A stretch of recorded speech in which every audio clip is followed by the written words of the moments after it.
श्री नारायणाय नमः। श्री सफला एकादशी महात्म्य। श्री अर्जुन बोले, हे भगवान, पौष मास के कृष्ण पक्ष की एकादशी का क्या नाम है? उस दिन कौन से देवता की पूजा होती है और उसकी विधि क्या है? ये सब आप मुझे विस्तार पूर्वक समझाइए।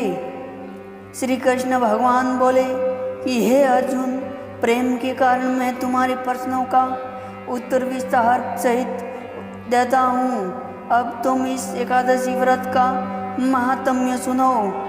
पौष माह के कृष्ण पक्ष की एकादशी का नाम सफला है। इस एकादशी के देवता नारायण। इस एकादशी का पहले लिखी विधि के अनुसार व्रत करना चाहिए और नारायण की सफला नाम की एकादशी में मुझे ऋतु के अनुकूल फल अर्पण करे। मनुष्य को 5 सहस्त्र वर्ष तपस्या करने से जिस पुण्य का फल मिलता है, वह पुण्य भक्तिपूर्ण रात्रि जागरण सहित सफला एकादशी का व्रत करने से मिल जाता है। हे अर्जुन, अब तुम सफला एकादशी की कथा ध्यानपूर्वक सुनो।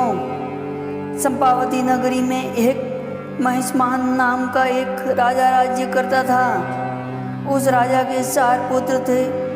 उन पुत्रों में सबसे बड़ा लुम्पक नाम का बेटा बड़ा ही महापापी। वह हमेशा पर स्त्री गमन तथा वेश्याओं के यहाँ अपने पिता का धन व्यय करता था।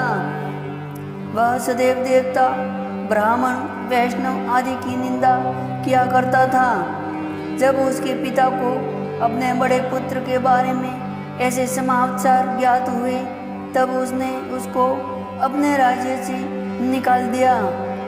जब लुम्पक सबके द्वारा त्यागा गया, तब वह सोचने लगा कि अब मैं क्या करूं, कहाँ जाऊं। अंत में उसने रात्रि को पिता की नगरी में चोरी करने की ठानी।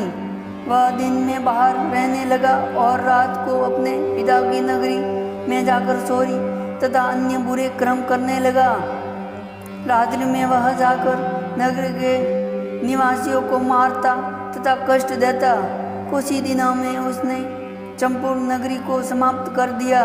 प्राप्त उसे पहरेदार पकड़ने पर भी राजा के भय से छोड़ देते थे।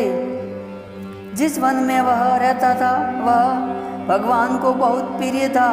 उस वन में एक बहुत पुराना पीपल का वृक्ष था तथा उस वन को सब लोग देवताओं की क्रीड़ा स्थल मानते थे। इस जंगल में पीपल के वृक्ष के नीचे महापापी लुम्पक रहता था। कुछ दिनों के बाद पौष माह के कृष्ण पक्ष की दशमी के दिन वह वस्त्रहीन होने के कारण शीत के मारे मूर्छित हो गया। शीत के कारण वह रात्रि को न सो सका और उसके हाथ पैर जकड़ गए। उस दिन वह रात्रि बड़ी कठिनता से बीती, परंतु सूर्य नारायण के उदय होने पर भी उसकी मूर्छा न गई। सफला एकादशी के मध्याह्न तक वह दुराचारी मूर्छित ही पड़ा रहा। जब सूर्य की गर्मी से उसे कुछ गर्मी मिली, तब उसे होश आया और अपने स्थान से उठकर गिरते पड़ते वन में भोजन की खोज में चल पड़ा। उस दिन वह जीवों को मारने में असमर्थ था, इसलिए जमीन पर गिरे हुए फलों को लेकर पीपल के वृक्ष के नीचे आया। तब तक सूर्य भगवान अस्ताचल को परेशान कर गए। उसने उन फलों को पीपल की जड़ के पास रख दिया और कहने लगा कि हे भगवान, इन फलों से आप ही तप्त होवे। ऐसा कहकर वह रोने लगा और रात्रि को उसे नींद न आई।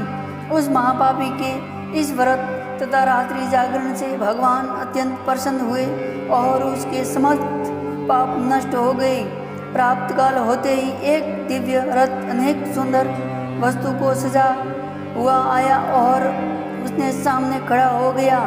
इसी समय आकाशवाणी हुई कि हे राजपुत्र, भगवान नारायण के प्रभाव से तेरे समस्त पाप नष्ट हो गए हैं। अब तू अपने पिता के पास जाकर राज्य प्राप्त कर। लुम्पक ने जब ऐसी एक आकाशवाणी सुनी तो वह अत्यंत प्रसन्न हुआ और बोला, हे भगवान, आपकी जय हो।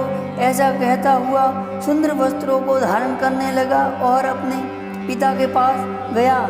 उसने संपूर्ण कथा कह सुनाई और पिता ने उसको अपना राज्य सौंपकर वन का रास्ता लिया।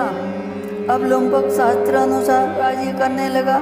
उसकी स्त्री पुत्र आदि भी नारायण के परम भक्त बन गए।